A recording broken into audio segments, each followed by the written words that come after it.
There's a pod. We are live tonight, Monday. A beautiful evening ahead, and thank you for tuning in. And if you are watching and you would like to comment on something that one of us has said, or if you would like to give us your opinion, please, you can type it in the comments, and Bobby will let us know when that message comes in, as he is behind these scenes. And obviously, you are looking at the three amigos right now, the three of us that are joined every Monday night. And as I said, season 2 of the Play Callers pod, Coach Kirk, Broussard, Chris Williams, welcome. Nice to see your faces again.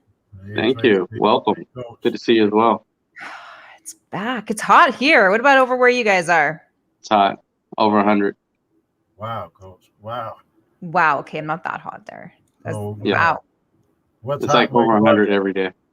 What's the temp, Tracy? We were sitting at 29 today. Mm-hmm. Okay. Yeah, it's going down to a low of 19. And for the rest of the week, probably sitting around 27, chance of thunderstorm. Can you give us the Fahrenheit temperature? I don't know what that is. That's like probably 90, 80, 85. Yeah, I know. We're backwards here, right? Translate it. Yes, yeah. Well, the one thing we don't have to translate is football talk, which we are going to get to soon. But let's get this show started. As I said, if you're watching and you would like to comment, please let us know. And we definitely would love to have your comments on the show. Let's talk about closing thoughts on the Olympics. We just wrapped that up not too long ago. Seemed very female dominated with the medals. Yeah. So, Coach Kirk Broussard, what are your thoughts on the Olympics the past couple weeks? You know, a few things that kind of surprised me were the basketball team struggled a little bit. They finally did bring home the gold, but they lost some games early on that kind of surprised me. And I just wondered, how serious were they actually taking the Olympics, or how fast has the rest of the world caught up to the United States in basketball? So that was interesting, and it seems like, you know, we came out on top on the medal count overall. Like, we pretty much dominated China and everyone else on that, like we always do. It was super disappointing that Richardson did not get the run in the Olympics. That was really disappointing because we all know she probably was going to win gold, or she was favored to win gold. But you know, I just kind of wonder how much were the Olympics watched this go around. You know, I kind of tuned in kind of like midway through it, and I kind of really got into it. But I really always just watch the sprints, and I like to watch the swimming.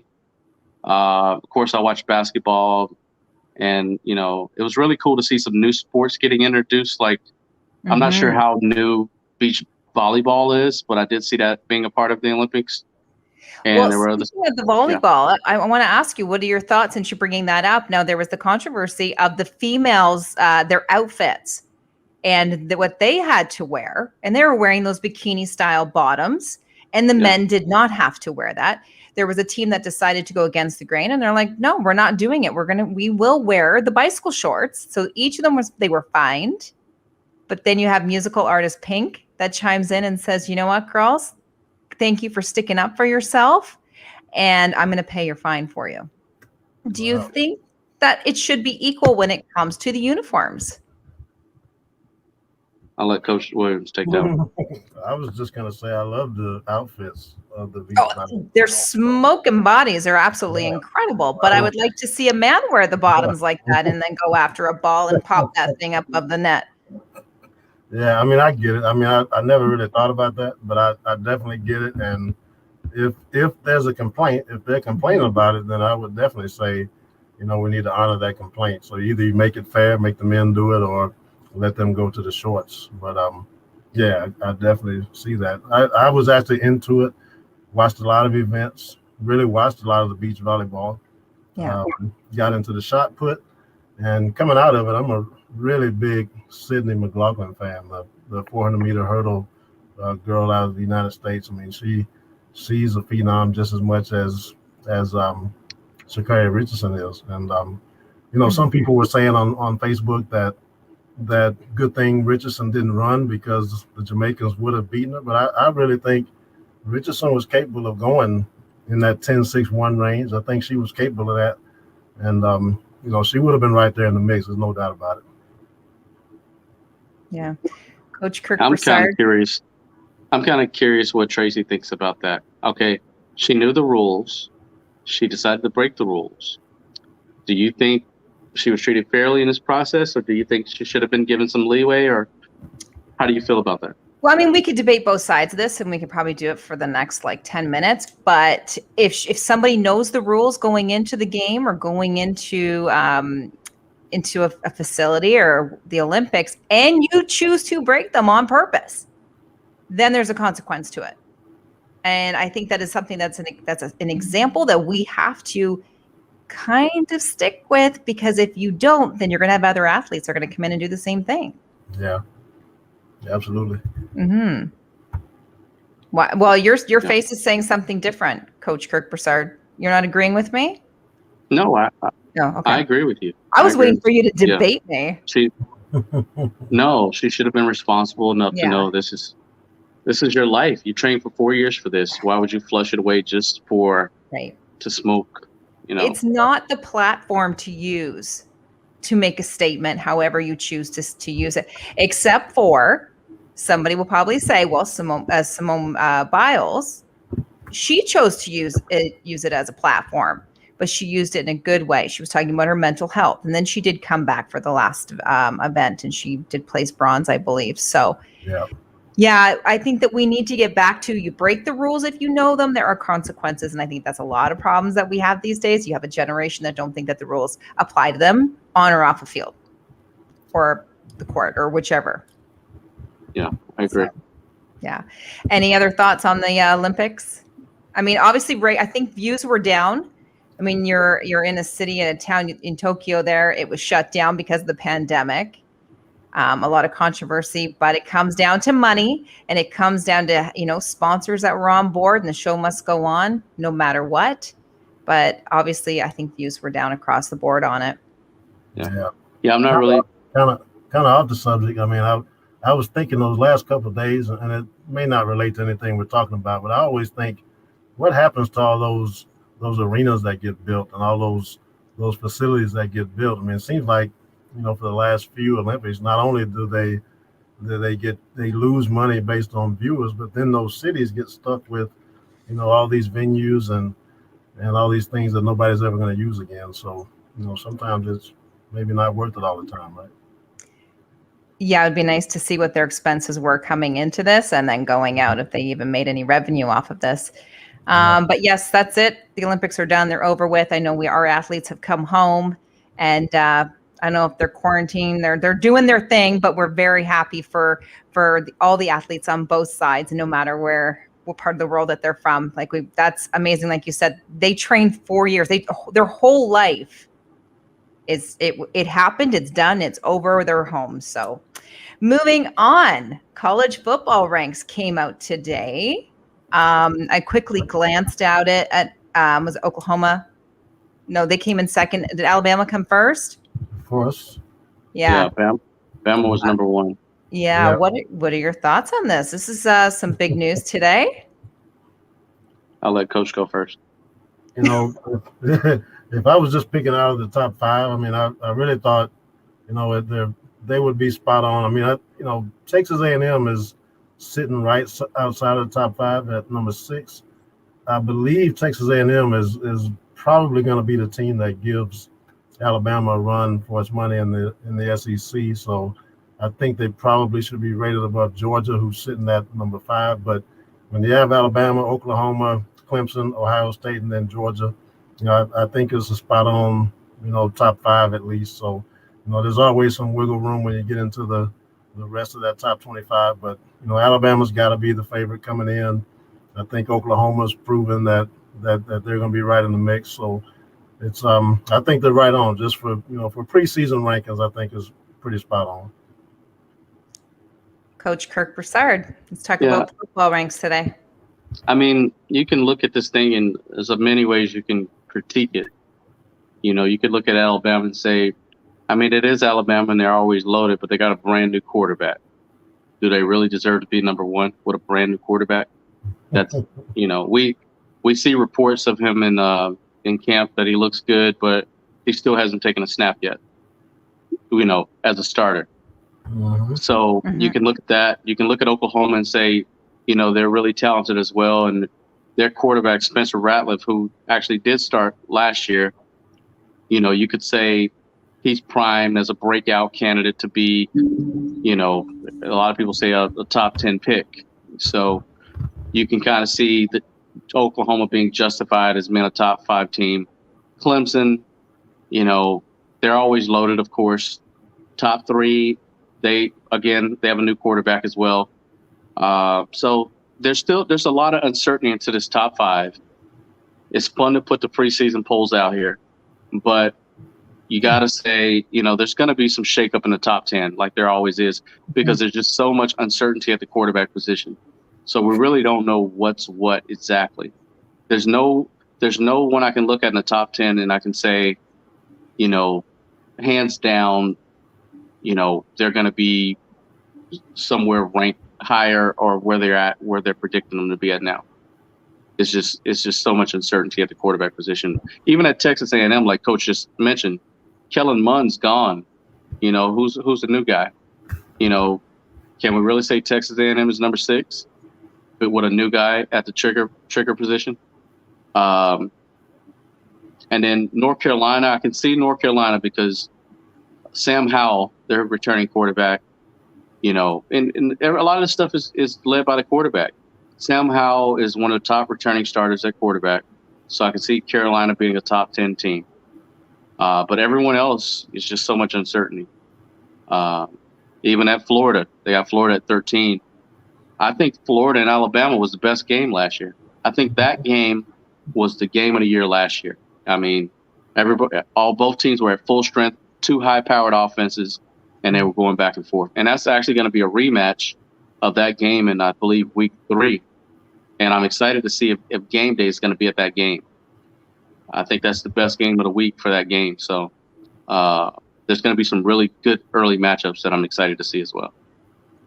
Okay. But you look up and down this thing, you don't see traditional powerhouses, and not to knock FSU, but I don't see FSU even in the top 25. But right. So it's going to be fun. I'm going to be tuned in. A big college football fan, and so is Coach. Yeah. I mean, the two of you are the go-to when it comes to college football, and that's why we talk about it all the time, because I just like to sit back, learn a few things, and that we'll move on to the next one, because you're talking about quarterbacks, and it seems to be what our theme is today, and it seems to be a lot of focus on that. We're going to shift gears to NFL. We saw a few preseason games the last couple days, a lot of debuts, one of them being Mac Jones. What are your thoughts? Should he start over Cam Newton? I mean, people are saying, now this was a quote, Mac Jones looks pretty good out there. Do you guys think that? Chris?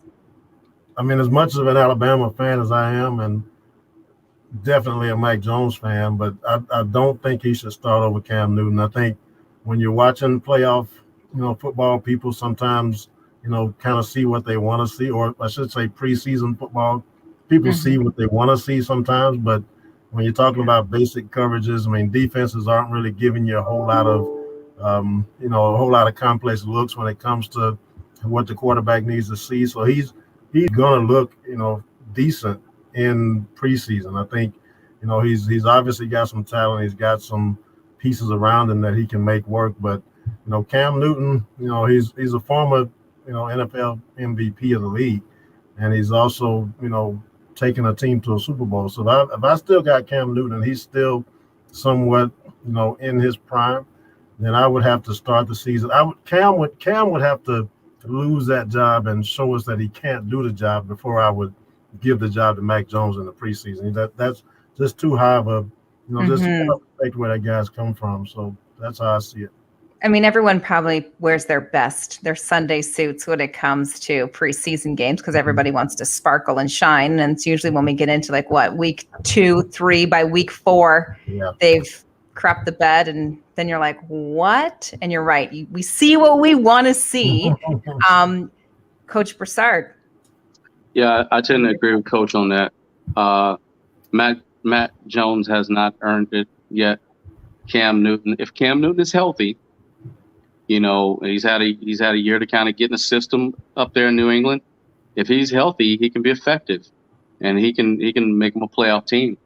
And I think he's a lot better option than Mac Jones. I was never really for that pick of Mac Jones, especially that high. So I'm not sold on what I saw in preseason because I've been around the preseason. I know everything is kept super vanilla in preseason. No one's like showing you anything. And people were like Coach said, they need something to write about. So it's fun to write about that. He's a first round pick. There's going to be pressure to play him because he is a first round pick. Yeah. But I don't think he can beat out Cam Newton. I know a year ago we had this discussion. We were talking at the same time. We were talking about preseason teams that caught our interest. And at the time I said Buffalo. And all season I kept saying Buffalo, and I think I was right about it. And I'm going to say it again right now. Buffalo. I think this is their year. The 2-minute drills that Josh Allen was doing, absolutely incredible. The both of you, what are your thoughts? I want to talk about Josh Allen right now. Coach Broussard, I know you're representing tonight because I said when we first came on, I'm like, oh my gosh, we're both wearing red. And then you showed me that you have a Buffalo Bills shirt on. So I just got a lot of Bills gear. I refuse to throw it away. It's free gear, so I still wear it. I'm sure Coach got a lot of old gear he wears too. Oh yeah. I don't care what team's on it. People always ask me, "Are you a Bills fan?" Not really, but. Well, right now, let's talk about preseason in the Buffalo Bills. I think we can all say that we are on board on the Allen train. Yeah, I'm definitely on the Allen train. I'm more so on the organization train. I think the organization has made some great strides with the way they've drafted to really turn the organization around. And Josh Allen was just a centerpiece. And he's, like I said before, he's moving into an elite category. He's not Mahomes. He may never be Mahomes. But then again, who will be Mahomes? Because Mahomes is probably a generational type talent.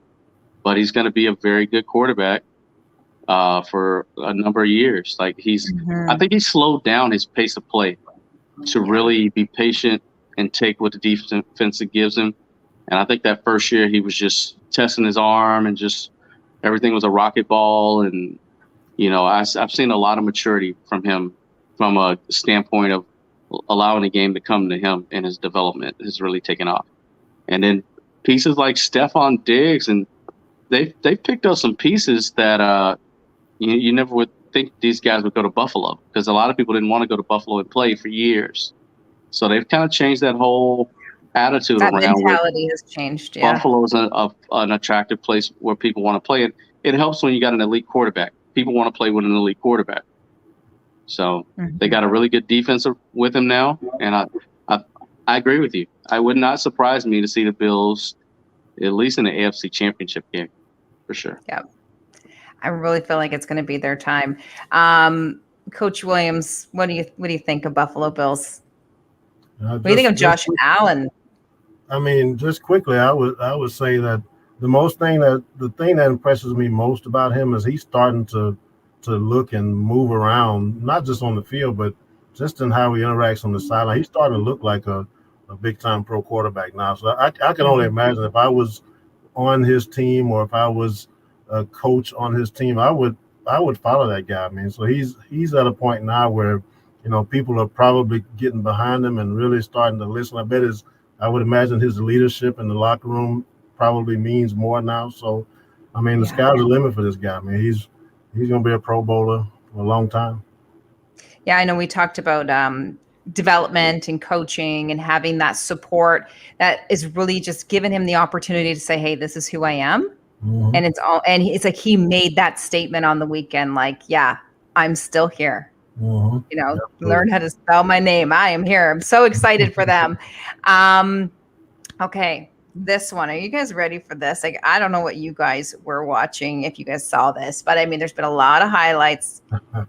Been on the news. Tim Tebow. He looked a little lost out there. He looked confused.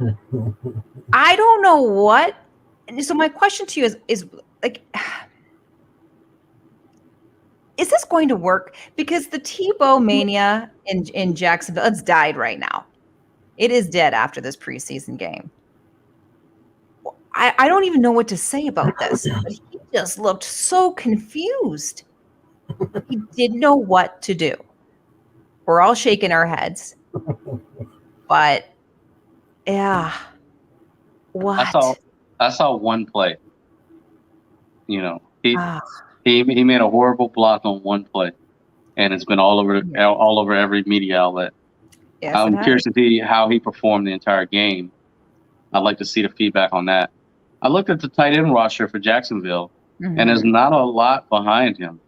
You got some experience behind him, but there's just not a lot behind him. He had a legitimate chance to make the team, but from looking at that one play, if that's the type of technique and fundamental he's going to use to block a man, he has a lot of work to do. And I'm sure coach saw what I saw now. Yeah, definitely. I mean, he led with his head down, and it was bad. Yeah. He looked really confused. And again, it goes back to support, maybe some development on the sideline. I don't know. Did he forget what he was playing and what he was doing? Coach Chris Williams. I'm going to say Tim people Tebow. again. I'm going to say again, people see what they want to see, right? But right? I mean, we all saw the same thing. Like we weren't just. Yeah. Well, I mean, like Coach is pointing out, I mean, you're talking about one play, and then there's there's already some built-in Tim Tebow jealousy, hate, whatever that is. I don't know why people don't accept Tim Tebow the way they. I mean, the guy's a good athlete, good football player. I think 100%. You take that one play out, and then you turn it into something so much bigger than maybe what it really looks like when they're watching the film in there. I mean, I think Coach is right about the roster. There's not much behind him, so you could still invest in him and develop him. I mean, the guy's, he's never played this position at this is the greatest level of football, right? So, I mean, for him to jump out there, I mean, yes, he looks confused. Yes, there's some aggressiveness, issues that you might see there, but he's got to get himself into that mentality of playing that position. I think Tim Tebow does anything wrong, he's going to take a lot of backlash. But it is unfortunate because I get what you're saying. We see what we want to see. Okay. We all saw it. Yeah. We saw this play. We saw that he looked confused. Should he not have been better prepped before hitting that field, no matter if it was a preseason game or not? Well, because that is what's going to be ingrained in our minds for the rest of for another couple of weeks. I mean, coach would know. And I mean, we all know, all three of us know that when you watch the film, when you go back and you sit in the film room, I mean, there's 17 other guys that have plays just like that we're going to talk about when we're watching the film. Yeah. And we're going to be laughing at those guys in the meeting room just as much as Tebow. So this happens with every game film, every film evaluation. You're going to find these. We could make blooper reels, every week on what guys are, not doing when it comes to their assignment. So I think it might be a little bit blown out of proportion. I don't think he's ready to be a starter. He may never be that, but does that mean he should be cut from the team? I think you signed him, Urban Meyer. I mean, they signed him. So they gotta pay the price of developing the guy, because you cut Tim Tebow with only a training camp of investment. I don't know why you would sign him in the first place. So I think there's some growth. He'll grow. He'll be respectable before it's over. Somebody saw something, but I hope that it works out in his favor. I really do, because I don't want him to be the guy that's our go-to player that we go and talk about every week, right? You know it's going to happen. That guy. Yeah, it's going to happen. Yeah. So Saturday night, it brought out the anticipated debuts of several quarterbacks, and we were all very excited to see this. One in particular, Zach Wilson. Quiet, but he had a very strong performance. The Jets won over the Giants. Was a 12-7. No surprise there. Some people would be shocked. But I think that we knew that Zach was going to do some pretty good things. Coach Kirk Broussard, what did you think about the Zach Wilson debut? I went back and watched his every play, every snap from him. Mm-hmm. They kind of they started him off with a lot of runs and eased in some short passes and stuff in for him. But then I noticed as you got a little bit deeper into his time in the game, he had some throws. If you look at his throws, I think he was like 6 for 9 or somewhere in that range. The passes he completed were without pressure. And the passes that were totally, not even on the mark, where he had pressured his face. And that was my question about him from BYU, is could he complete NFL throws with pressure in his face? Because that's what you have to do as an NFL quarterback.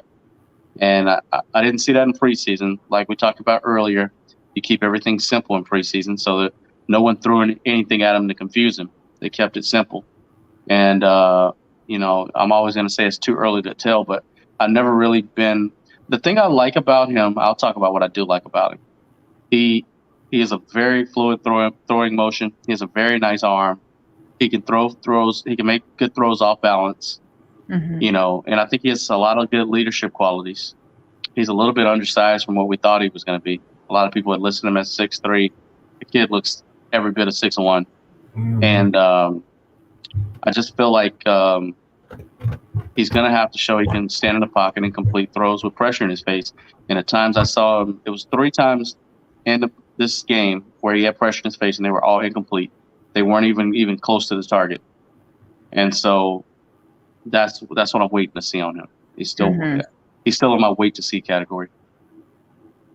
Okay, so he's just kind of simmering in the background right now. He's got some stuff he's got to work on. They got a good running game around him. They drafted well at the running back position in Michael Carter, and they have some depth at running back, and they got a pretty good offensive line.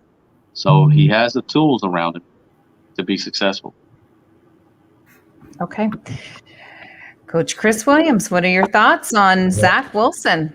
I'll try to be quick here, but I will say that, I don't know sometimes what these NFL guys are thinking. I mean, I try my best not to talk too negatively about that, but what's the difference between Sam Darnold going into year 4 and then reverting back to Zach Wilson in a year 1 process? What's the difference? I mean, as much as I'm not a Sam Darnold fan, if I'm the Jets, I mean, if I'm 3 years into this process of developing a number 1 pick, then I would stick with that number 1 pick. You have done nothing. You've done nothing to take yourself a step forward by trading out Darnold for Zach Wilson. So you're going to watch this guy struggle. You're going to watch him struggle, immensely, as a starter of the Jets. Mm-hmm. And we might end up watching the same kind of an outcome. So I just don't know what they're doing there. I mean, the kid's got some talent. He's, like Coach said, he's undersized, but this is going to be a struggle, and it's going to be a struggle for more than a couple of years. So we'll just have to wait it out and see how it ends up. I know for the draft, one of the takeaways when they said his name was that he had a hot mom. We were obsessed over mom. Yeah, I've heard when that. She hit the TV. So I guess hot mom's not helping right now with him. Yeah, that definitely won't on the help. field. Yeah. Right. Okay. Well, I mean, definitely one of the ones we were excited to see. There's a couple other ones. There's a couple of, rookies. We are just excited to get that preseason because we know that the season is going to start fairly soon. Mm-hmm.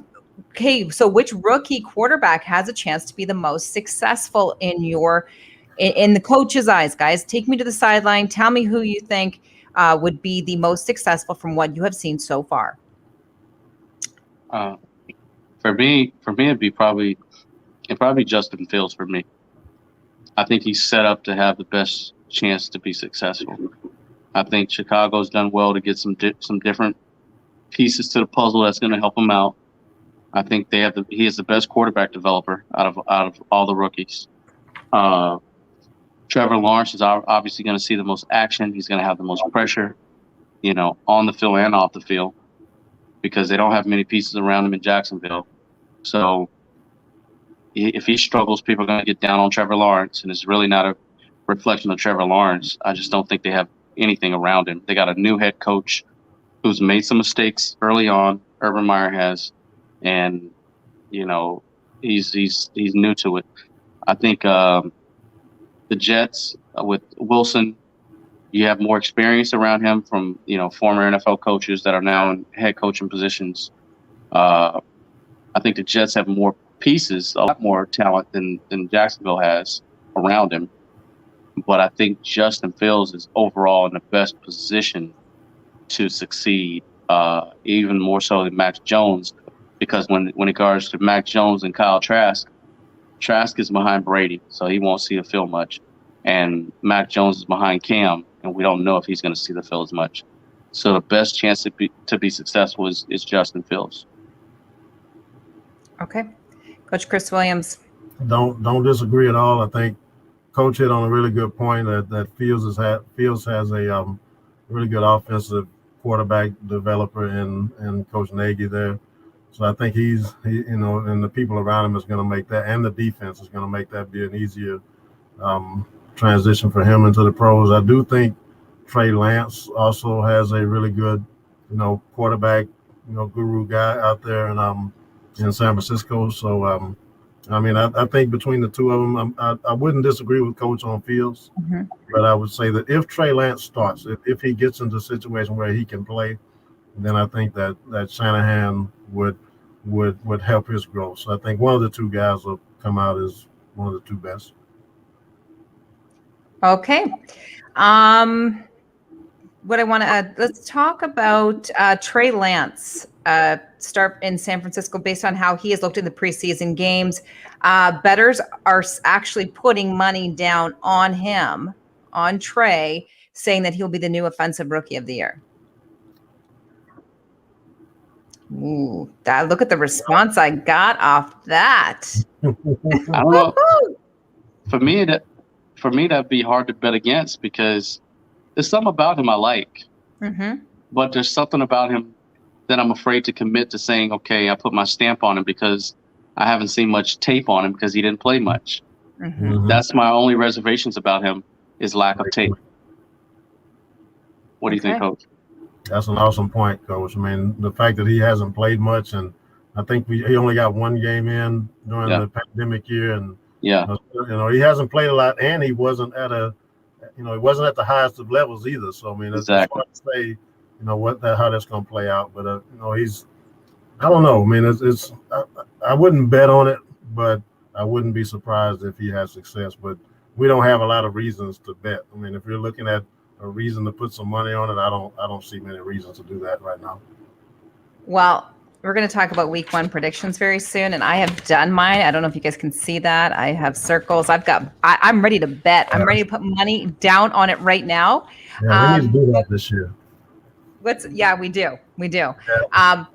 But speaking, right before we get to week 1 predictions, coaches, what your perspective? We've already seen a few of these preseason games. What are your takeaways? If anybody is watching and you have any comments on anything that has been made so far, you want to put your 2 cents in, or if you have something to put, maybe we said something that hit a nerve, please comment, let us know.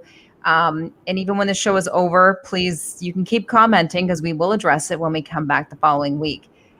But takeaways of what's going on, what you've seen so far, Coach Kirk, Broussard, is there anything that, or anybody that is just like sticking out for you and saying, okay, this is the person? Well, I did catch a little bit of Tua's performance. And I don't know, the more I watch Tua, the less I'm sold on Tua. The more I feel like he's not the long-term answer in Miami. Just basic things with how fast he gets the ball out, how fast he makes the decision. I just think he's just a slight hair behind where he needs to be at. And obviously he's still young. I just don't think he has it naturally to be a long-term answer. I think ultimately Tua is going to be a backup quarterback somewhere. That's just. And who stuck out that you think that it's going to be the star player? Did you see any star players out there so far? I mean, I know so far, Chris, you've said everyone just puts their best on out there right now. We see what we want to see, but was there any stars out there? I'm gonna go with Jameis Winston. I mean, if the Saints are smart enough to name him the starting quarterback. I know they're in the middle of this competition with him and Taysom Hill, but just watching this guy's had a lot of success in the league. I mean, he seems to have matured, and just watching him. I mean, I'm a Saints fan, so I really I really look deep at what's happening there. But he seems like he's changed his whole approach to things, and I feel like he's trying to be a leader now. Yeah. Who better to learn from than Drew Brees all season last year? I think we're going to see a breakout season from Jameis Winston without the interception. So that's where I put my money at. Okay. Anything else, Coach Kirk Broussard? I don't know. I would have liked to seen Deshaun Watson get out of Houston. I think he needs a fresh start somewhere else. I think what happened, I think they blew it out of proportion, and I would have liked to see him get a fresh start with another organization that's going to give him some good pieces around him to be successful. Because Houston, that organization is descending. There's nothing about them that's showing promise in my eyes. Yeah. So I was hoping he would move on, but I'm wondering to see if he does end up staying in Houston, can he block out the outside noise and perform well? Okay. So we know Carson Wentz. Do we know anything that's going on with him? I mean, it's been pretty quiet. They have said a few times they were like throwing names out, but I mean, he's going through the rehab process. He's trying to get better. You guys think that this is just a lost cause? Are we going to get some? I've so given up on Carson Wentz. Yeah. You got to be available, and he's having a hard time doing that. He's a guy that had a lot of potential. They drafted him high, had a lot of potential, but if you can't stay available, you're no good to an organization. So I'm ready to talk about the next man up. I'm so over Carson Wentz. Wow. Okay, so who's the next man up? I don't know. I don't think they know. I saw Eason in there. I saw that too. Probably going to end up getting a free agent off the street somewhere. I mean, I know I brought that up the last time we were on. I brought up that name, but yeah, it's hard to say. Okay, so week 1 predictions. We are going there right now, gentlemen. Are we ready? Okay. Okay. Right. So you're going to have to read the schedule because I don't know the schedule. Oh, you mean on the script you sent that said, look at the schedule? I did. I wrote it all out. Yeah. See, it's hard to see, but yeah, I wrote it all out. You wrote it out? Oh, my God. I did. Okay, so that's what I have it here. I have the schedule. Yeah, I write it out and I make my thing. So we have Cowboys and the Bucks. You first, Coach? Me first? Okay. Yeah, Cowboys, go ahead. Bucks, where's it at? I think it's in Tampa. So I just wrote them down. I just did it fast. I'll go Cowboys. If Dak is healthy and playing, I'll go Cowboys in Tampa. A shocker. Wow. I went Cowboys. Man, you guys are hating Brady again. I hear you.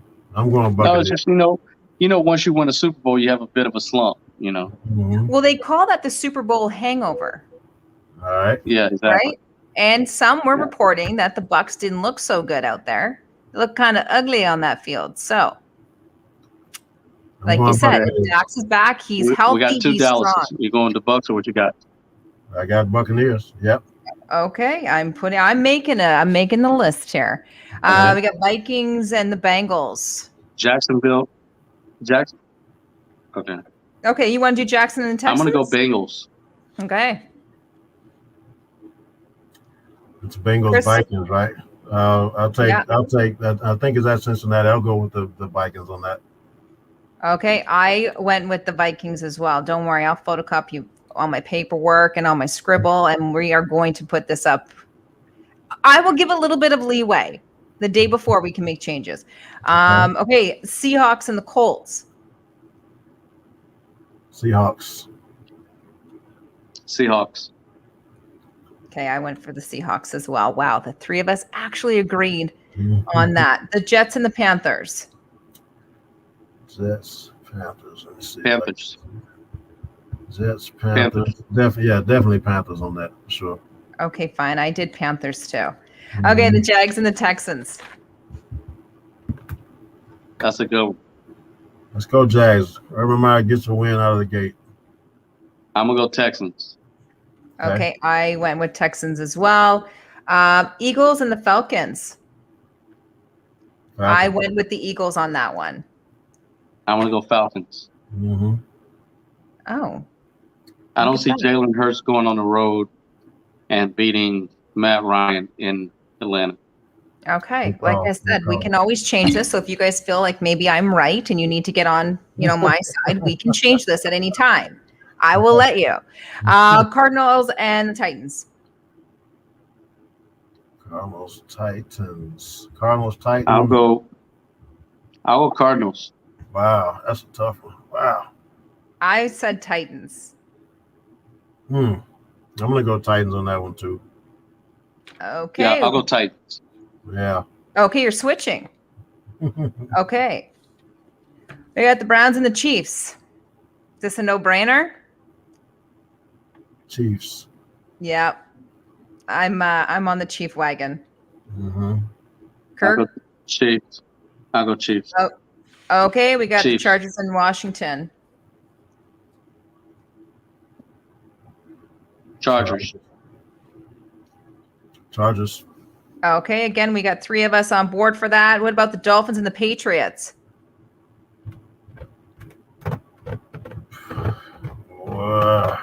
I picked the Dolphins on that one. I'll go Patriots.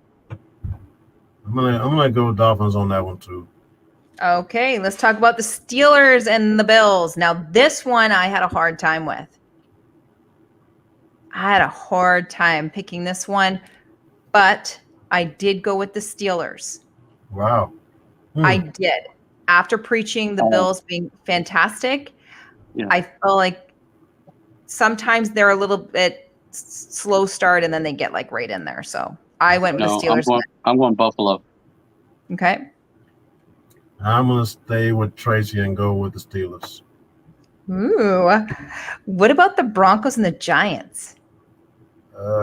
Broncos, Giants. Who's the Broncos quarterback this year? What are they doing there? I'll go Giants. Really? Hold on. Let's just. Sorry, Chris, what were you going to go with? I'll take the Broncos. The Broncos are in a quarterback battle with Drew. Yeah, Drew Lock. And Drew and there's a veteran he's battling. I forget the guy's name. Okay. Okay, I went Broncos. Not going to go with my heart on this one. Remember, I told you I don't pick with my heart. Pick on stats and stuff. But every time I go against the Giants, they always win. So kind of it's a win-win for me. 49ers and Lions. I'll go Niners. Niners. Chris? 49ers. Yeah. Okay, I went with the Lions on that one.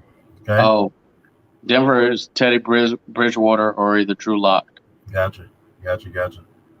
So anything's better than Daniel Jones, right?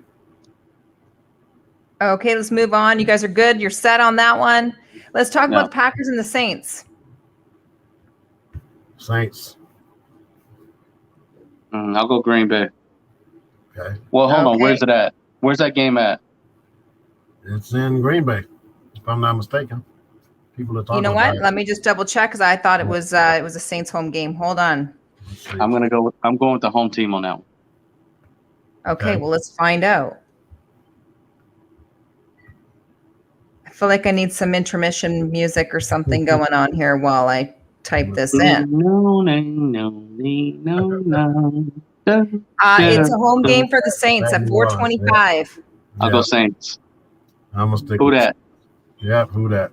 Okay, so the 3 of us are on a Saints. So we are down to the last 2. We have the Bears and the Rams. Who is that going? the Monday night game? Yes. Okay. It's not the Monday night game. I don't know. Ravens. Sorry, Ravens are the Monday night game. Yeah. Okay. This is the late Sunday night game. Mm-hmm. Okay. So I went with the Rams, if that helps with your decision. Yeah. I'll go Rams. Yeah. I'll go Rams. Yeah. Rams. Oh, okay. So let's talk about the Monday nighter. It's the Ravens and the Raiders. Raiders are home. I went Ravens. I'm going to go Raiders. Yeah, so am I. Go with the Raiders. Okay. So there we have it. We have it all. Every game has been accounted for. I've put our names. All right. You can kind of see. It's hard, but you can't change your picks. I'm not going to. Yeah. Let's not change our picks. Okay, this will be the initial one, but when we start doing this on a weekly basis, we will most definitely have a leeway worth, I like to make sure to see who's really playing, who's, out on injury, who's sick. That really does have a lot to do with weather. Weather's huge when you're talking about football. Mm-hmm. Gets a little cold and our hands kind of tighten up a little bit. So, right. So yeah, anything else you guys want to touch on this week? I mean, I know we kind of touched on a little bit of everything. We're all three of us are very excited because we are, football is coming back. It's been a long couple months with this whole pandemic and everything. And hopefully this is just something that's so positive for us to look forward to. So I have something I'd like to touch on. Mm-hmm. I kind of want to get your opinion and coach's opinion. It seems like, you have the national, name and likeness thing going on in college football. Now you even have some high school kids that are trying to get cash in on this name and likeness as well. What's your feedback and opinion about, what is this going to do to the sport? So interesting. Yeah, you have high school kids that are trying to capitalize on branding their name and likeness. And they haven't even touched the football yet on the college level. I just think that that's going to cause a whole bunch of problems. That's opening up a can of worms, and it's going to cause a lot of people who had the potential to do something not be able to move forward. I think it's going to cause a lot of distractions. Yeah. I think in the season they're going to be worried about how many people like this tweet or like that follow or how much they got from this. I don't know the structure of. It becomes an obsession. So now we've taken away from playing on the field, right? Yeah. That too. And then you have, well, if this person's getting more likes or if they have this branding deal, then you have another player that's going to be mad. What's going to happen on that field? Think of a teenager. I'm going to take him out or I'm going to take her out. Yeah. Right? Because if they get injured, then they can't play. Then that branding can come to me. Warped sense of humor, but I mean, it's kids. What do you think, Coach? I mean, I agree. I hear you, Tracy. I definitely hear you. I would just flip that around and ask, and just say that, we're all obsessed with sports, football mainly, is a sport that we're all obsessed with. Mm-hmm. And our obsession has turned these guys into having a stage, you know what I mean? So, we're even obsessed with, we're putting stars on these kids and we're obsessed with high school recruiting. We're obsessed with the top talent that comes out of high school. If that obsession then turns to them being able to develop a brand, then I don't see anything wrong with them being able to do that. I mean, it's, we can't really turn this thing into such a big thing and then complain about what it does on the back end, right? I mean, we're creating stages. People need to be able to capitalize on that. You never know when that fire is going to go out, right? So if you're in high school, if that's the time you get to capitalize on your brand, and you go to college and you're not as good as maybe that was your window to do what you needed to do. So I don't have any problem with it. Everywhere you go, we're trying to build a brand here with our show. We're everywhere. We should be getting a cut of what they're getting since we are promoting them and getting them the views and the traffic to go and see them. I wouldn't disagree with that either. But I think all branding opportunities should be done in the off season. There should be no distractions in the season because you already have class.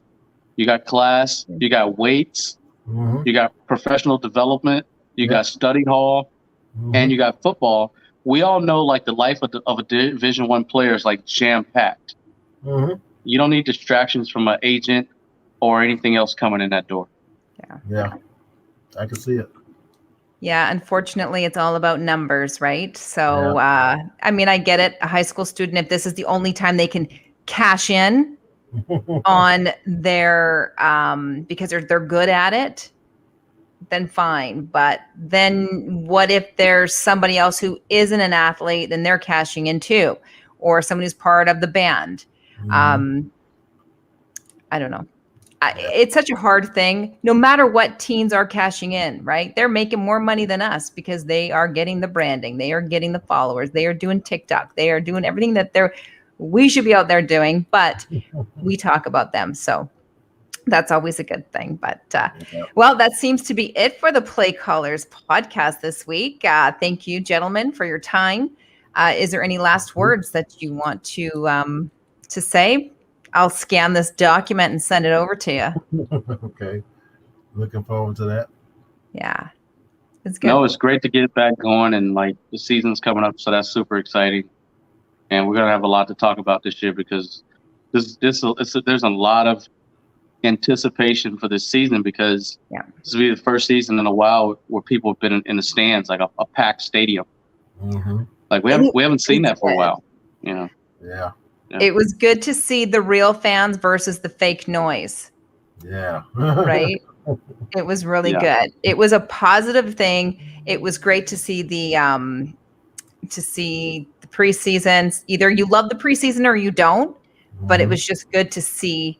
And like I know you're saying, we wear our Sunday best. We all look good when it comes to preseason, and eventually we see how that player really is when they're under the real pressure. Yeah. So I hope that Tim Tebow's not going to be a weekly Tim Tebow moment that we have. I really hope that he does well. So we'll see. We'll see how it goes. Okay, gentlemen. Well, it was a pleasure. Thank you very much. And until next time, if you guys have any comments or if you would like a topic discussed or any questions for the coaches, feel free to message us below or send it on a direct message, and we will be sure to answer. And if you want to be a guest, please message us as well. Absolutely. Thanks, guys. See you Bye, guys. later. Have a great night. You too. Bye. You too.